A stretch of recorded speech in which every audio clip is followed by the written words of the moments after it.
There is a volcano in Europe that every textbook, every map, and every local government office has quietly treated as finished for centuries. And right now, the ground above it is doing something that should not be happening to a volcano. Everyone agreed was dead. Instruments bolted into the earth around it are recording slow, steady deformation, the surface rising in a pattern that only happens for one specific reason. Stick around, because by the end of this video, you are going to understand exactly why a volcano everyone stopped worrying about is suddenly worth watching again, and why scientists are choosing their words very carefully right now. Let's get into it. For a long time, this particular volcanic region sat in a strange category. Not extinct exactly, but not considered a serious concern either. Dormant is the word most commonly used, a polite scientific term that essentially means quiet, for long enough that nobody alive remembers it being anything else.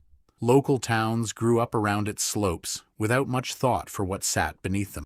Vineyards, farms, small cities, all built across centuries on ground that had not produced a significant eruption within any living memory, or in some cases, within recorded history at all. Here are the facts nobody disputes. Monitoring networks placed across this region have detected measurable ground uplift, sustained over a period of months, confirmed independently through multiple types of instruments rather than a single anomalous reading. This is not a single tremor or an isolated spike. It is a steady trend, the kind of pattern that shows up clearly on a graph rather than appearing and vanishing within a news cycle. Alongside that uplift, seismic monitoring stations have picked up small earthquakes, clustering beneath the same area, shallow and weak individually, but persistent in a way that has caught the attention of the scientists whose entire job is watching this specific patch of ground. And here is where things get genuinely strange.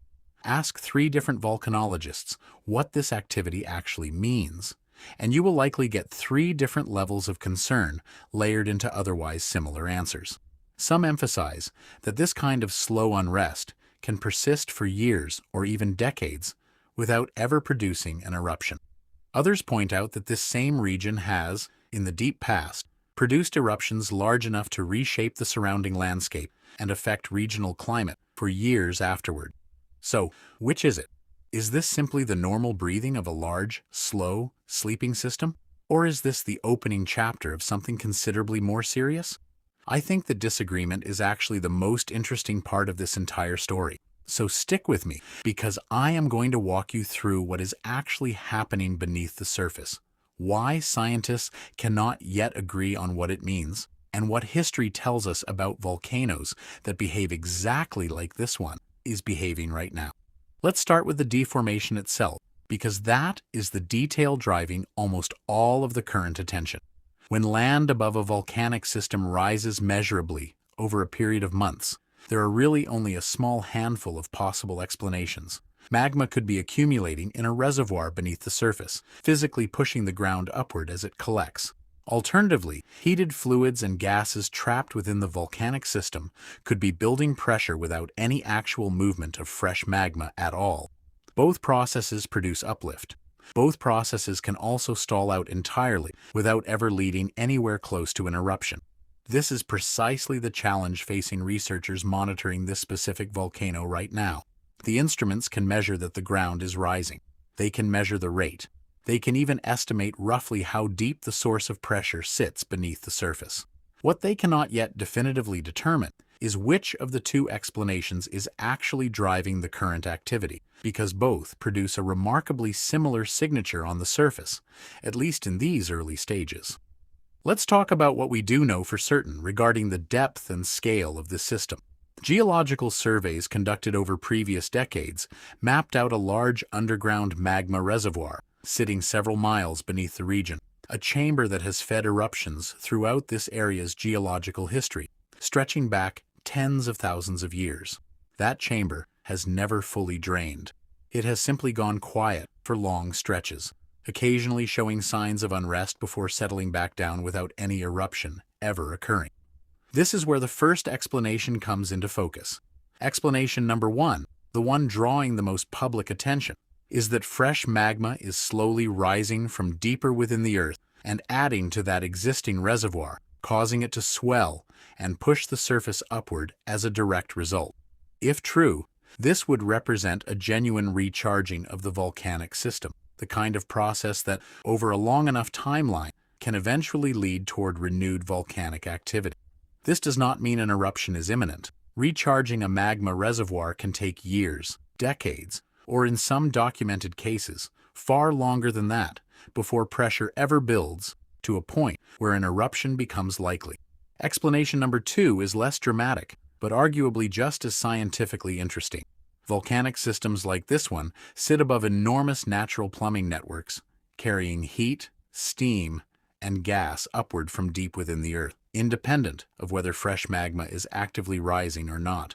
Changes in that hydrothermal system, shifts in how efficiently gas and heated fluid escape upward through fractures in the rock, can cause pressure to build temporarily and push the surface upward without any new magma being involved whatsoever.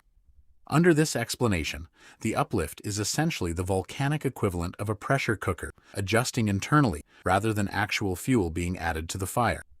Explanation number 3 sits somewhere between the two, and it is the explanation many researchers currently consider most likely given the available data. A combination of both processes occurring simultaneously, some degree of magma movement deep within the system, combined with hydrothermal pressure changes closer to the surface, working together to produce the uplift currently being recorded.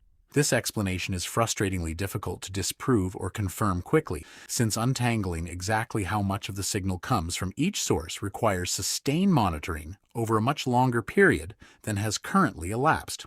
Which brings us to the honest answer, sitting underneath all 3 of these explanations. Right now, the scientists studying this volcano most closely are being deliberately careful about drawing firm conclusions, because the historical record of similar volcanic unrest elsewhere in the world shows a clear pattern worth understanding. The overwhelming majority of documented cases involving this exact kind of slow ground deformation never actually end in an eruption. Volcanic systems can inflate, generate earthquake swarms, and produce genuine concern among researchers for years at a time before eventually settling back down without a single drop of lava ever reaching the surface. But here is the detail that actually stopped me cold while researching this story. This specific volcanic region has a documented history of doing precisely this kind of slow buildup before, and in at least one well-recorded historical episode, it did eventually erupt after a sustained period of exactly this type of deformation. That eruption, though nowhere near catastrophic by historical standards, permanently reshaped part of the local landscape and displaced residents living closest to the vent for an extended period afterward. The uncomfortable truth is that this volcano has a real track record of both outcomes. Sometimes the ground rises and nothing happens. Sometimes the ground rises and eventually something does. To understand why researchers take this particular volcano so seriously, despite its dormant reputation, it helps to look at its deeper geological history. This region sits above a genuinely massive underlying magmatic system, one capable, according to geological evidence preserved in ancient rock layers, of producing eruptions dramatically larger than anything within recorded human history in the area. Those ancient eruptions reshaped the surrounding landscape entirely, and evidence of their ash deposits can still be found scattered across enormous distances from the original vent. To be completely clear, nobody studying this current activity is suggesting anything approaching that historical scale is imminent. What they are pointing out is that this system is genuinely capable of producing significant volcanic activity, and its current behavior deserves careful monitoring rather than dismissal, precisely because of what this same underlying system has proven itself capable of doing in the deep past. So what actually happens next? Monitoring agencies are continuing to track the rate of uplift closely, watching specifically for any acceleration, since a steady, slow rise behaves very differently from a rate that suddenly increases. They are also watching the seismic activity for any sign of earthquakes migrating shallower over time, since magma physically forcing its way toward the surface tends to produce exactly that kind of upward migrating earthquake pattern. Gas emissions are being sampled regularly as well, since changes in the specific chemical composition of gases escaping the volcanic system can offer clues about whether fresh magma is genuinely involved in the current unrest or whether this remains primarily a hydrothermal process. As of right now, official alert levels for this volcano remain at their baseline setting. There is no evacuation order, no eruption warning, and no agency currently forecasting an eruption within any specific time frame. This is worth repeating clearly, because it is easy for stories like this one to get exaggerated online into something far more alarming than the actual data currently supports. What is happening is genuine, measurable, and worth paying attention to. It is not, at this stage, an emergency. Let's talk briefly about why this story deserves attention, despite that lack of immediate danger. Volcanic systems capable of large eruptions do not usually provide clean, obvious warning signs well in advance. The honest scientific position, repeated by researchers studying this exact volcano, is that recognizing the difference between routine unrest and a genuine early warning sign often only becomes fully clear well after the fact, once enough data has accumulated to see the full pattern clearly. That uncomfortable truth is precisely why sustained monitoring matters so much, even during periods when nothing dramatic appears to be happening. So where does this leave the people living across the slopes and surrounding towns built above this system, almost all of whom have spent their entire lives with no personal memory of this volcano doing anything at all? The honest answer is that daily life does not need to change today. This is not a story about an imminent catastrophe. It is a story about a genuinely ancient, genuinely capable volcanic system, reminding everyone paying close attention that dormant does not mean permanently silent, and that the ground beneath a place people have called safe for generations is quietly doing something worth understanding properly before anyone decides exactly what it means. What is happening here is not some sudden new danger appearing out of nowhere. It is something closer to an old, patient system, reminding the modern world that it was never actually gone. It was simply waiting, the way volcanic systems like this one always eventually do, for the right combination of pressure to build again. If you found this as fascinating as I did, make sure you are subscribed for more videos like this one.